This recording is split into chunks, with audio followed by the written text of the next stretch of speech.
L-MFCC f'Taqali inbidlet fira tal-kodba bil-għan li tippromuovi l-letteratura anke fost iċkejknin.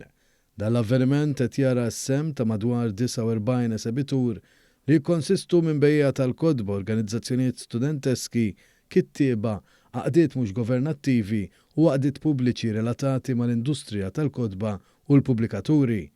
Il-kap eżekuttiv tal-Kunsill Nazzjonali tal-Ktieb Mark Camilleri għalma News li l-qari huwa essenzjali għax jagħtik l-għarfien. L-importanza ovvjament tal-kodba u l-importanza tal-qari hija xi ħaġa li neqgħu nsostnu bħala Kunsill, l-importanza li l-Maltin jaqraw u jaqraw speċjalment bil-Malti għaliex meta jaqraw bil-Malti qed isostnu l-industrija tal-kodba lokali u koll jaqraw in ġenerali għaliex qari ovvjament dik l-għarfien u jittik sens ta' kultura u sens ta' appartenenza għal pajjiż. Sa dan it-tant il-President tal-Għaqda tal-Malti tal-Università Kita Tart tkellem dwar l-importanza tal-kodba u l-benefiċċji li jġibu magħhom. Il-qari huwa importanti ħafna llum il-ġurnata u bis-saħħa ta' din il-fiera nemmnu illi kemm jista' jkun il-ktieb għandu jibqa' ħaj.